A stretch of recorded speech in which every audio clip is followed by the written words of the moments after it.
is Stephen Crane. Welcome back to the Fight the Dragon uh, level editor series. This will be another overview video, and in this video I will be covering my second level, or the second level of my campaign, Journey's Road. So let's just jump right into it. Um, as you can see, I somewhat duplicated the area that you leave from the mission leaving home. Um, I have it all matched up and aligned with what it was in the previous level there, um, where you have your village guard and the signs. This is the gate that you went through to leave the town, um, and then this is kind of like the border. Um, Granted, this doesn't go as wide as the previous level had, um, simply for simple block limitations. As you can see, my block count is actually 3 off of max, so this this level is much larger, about 3 times larger than the previous level, um, and so yeah, the challenge that came specifically with this level was finding that healthy balance for um, resource use, uh, and still being able to get everything that I wanted to in this level. Um, I didn't want to split this level up into 2 levels because of how short it was story-wise. If I cut it down physically, you would really only get to kind of the Hermit's Hut, and there's only really one engagement before you get there, and that's a bunch of rats. So I really wanted to try to incorporate this full area leading up to the cave, which will be our next level. So with that came kind of that resource balancing, uh, and yeah, I had to really cut down on some of the aesthetics. As you can see in the previous level, I was using a double tree line, where here I'm primarily using a single tree line, with the exception of the area from the previous level. And so yeah, but these trees are, I want to say, 7 blocks for a single tree, and so with how large this level is, there are a ton of trees, and so to cut down from double to a single row dramatically helped me with my resource management. It was probably the first thing that I had to cut, was the double rows, but in the end it's come out pretty well. Um, so yeah, let me cover on some of the design for this level. So you start out right where you left off in the previous level. You're traveling along the road, and you immediately come to this first engagement with a bunch of rats. Just to start off on a little bit more an exciting footnote. So you go through here, and all these rats, well, most of the rats are hidden behind trees. The ones that are kind of out in the open are set to wander, so it's meant to grab the player's attention, and then as the players get closer, the ones that are hiding behind the trees actually lock on to the player and then come out from hiding and attack them. To kind of create the sense of, hey, there are going to be ambushes, you should get used to this, while the enemies are still relatively weak, because there will be more of this to come.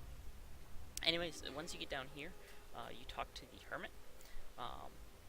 The Hermit kind of is the dissuading figure in our storyline. He's like, there's a bunch of ruckus going on, I would turn back and go home if I were you. This is going to be dangerous, you shouldn't be out here, kind of character. And once you talk to him, it kind of triggers the next NPC interaction, as well as some like timed rumbling and camera shakes, to kind of show off to the player, hey, there's a battle going on. As well as I've got some internal dialogue now in this level, where before it was just villager dialogue, which I color-coded for kind of an alert message to have a red box, and just as a kind of shout out from people as the green box. In this internal dialogue, I ended up using the default color box just because you'll see more of it in the levels to come. It's where the player will kind of be thinking to themselves or talking to themselves as the game progresses, and that I'm trying to incorporate for a storytelling mechanic of that internal dialogue, so you can kind of get in the player's mind a little bit better. Anyways, so the next path along the critical path is to go to this town. However, as you can see, there's some treasure chests out here in the open, as well as some dead bodies, to try to draw the player over. And when you actually cross this threshold right here, not only do you see all of this like war-torn, dead corpses and pillaged caravans everywhere, but you also end up having the time of day change to a evening with high dust particles come in. So it's almost as if you're walking into a forest fire kind of situation. Like, this place has just been ravaged, and you're walking into this very toxic kind of atmosphere. And then this is where you kind of get attacked by a couple more rats in another engagement, kind of just as a side encounter, and a way for the player to find these potion chests as well as some treasure chests. And that way the player can prepare for the oncoming battle, because this next battle along the critical path I did make a little bit more difficult, being the next level. Wanted the players to kind of take it a little bit more seriously and get used to some of the higher level engagements. So this engagement's completely optional, and it's just for the sake of preparing the player for the main one. Once again, there's internal dialogue, so you walk in and you're kind of just shocked at what you see. And so yeah, that's pretty much it for this engagement. As you can see, not only do I have the changes for when you enter the area, but I have changes that revert everything back when you leave the area as well. And then once you talk to the town's captain, who's pretty much just asking you for your help before letting you into the town, it has a similar transition area where once you cross the threshold, it goes ahead and changes the time of day and adds those dust particles, because this town has also been recently attacked and is currently under attack. So it's to tie those two together.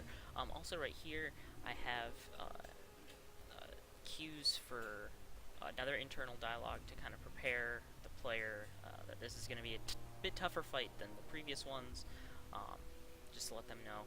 Once again, I also have like the audio cues of like the camera shakes and rumbles as battle kind of rages on.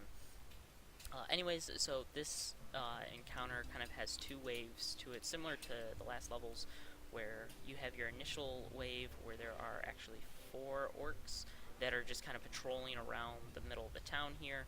Once you defeat them, you've got another larger wave.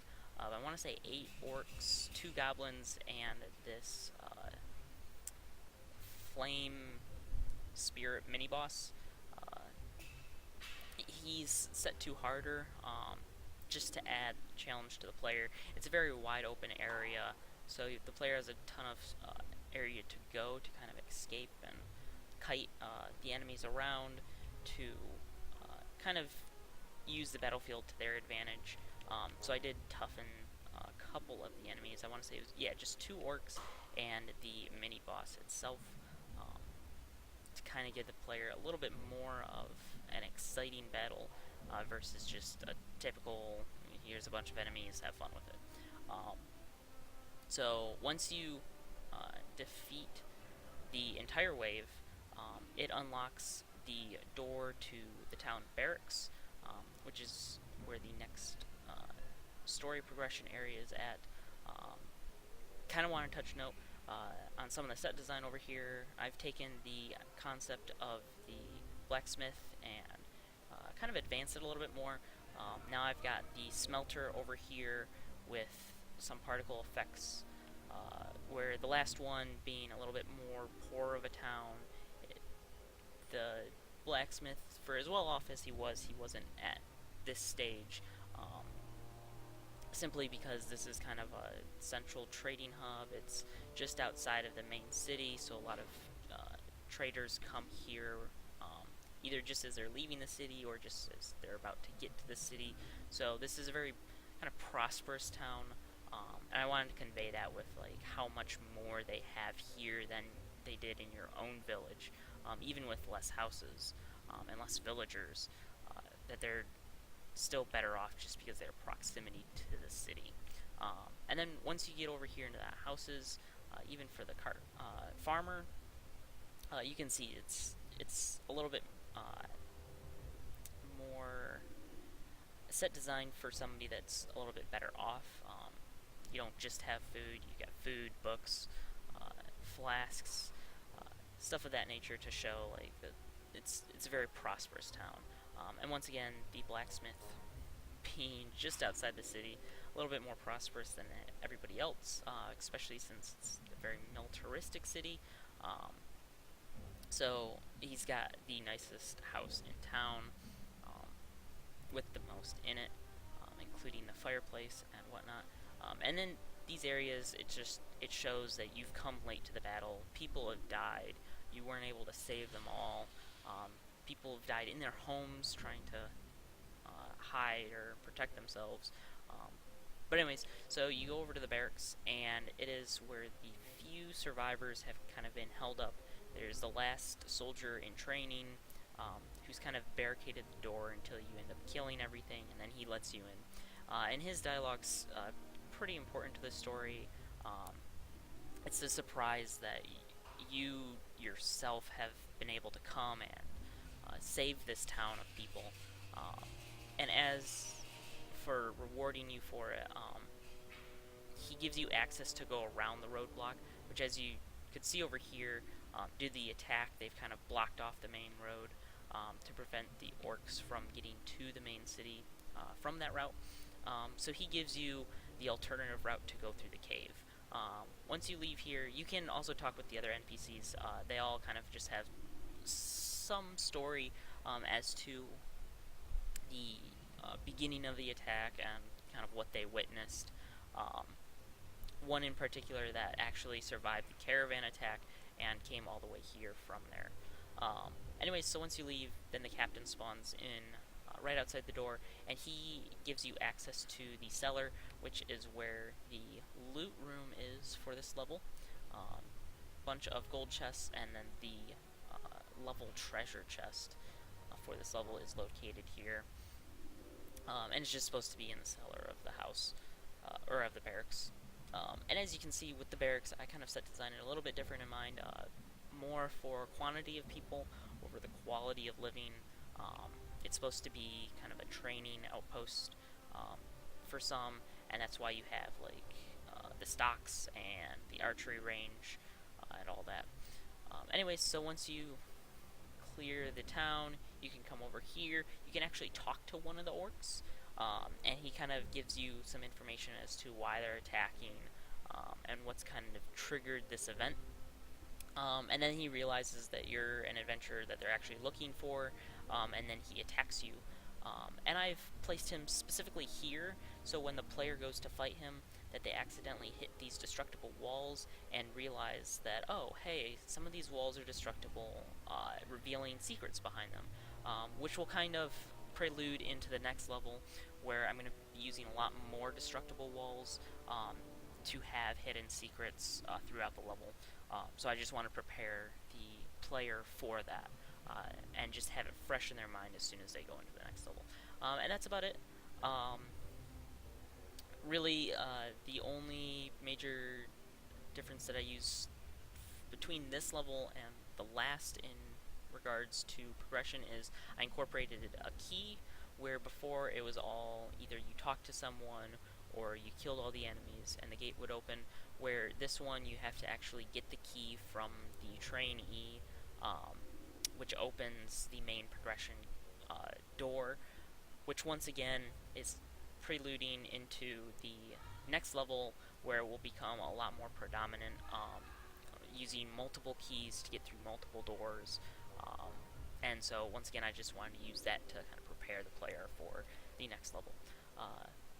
Once again, that's my level for the second step in the campaign. Hope you enjoyed the video. I hope it kind of shed some light on the Fight the Dragons ACK level editor. Um, and also, I've been working on a tutorial series, so if you want to learn how to use this editor for yourself, I'm currently uploading those. I've got a couple out, and I'm working on a couple more. And I pretty much just cover the full spectrum of tools and how to use it in the level editor. Um, so anyone can kind of pick up the game and go off that. So once again, hope you enjoyed the video, and I hope you will view the next one. Um, Once again, thanks for coming out and just watching the video.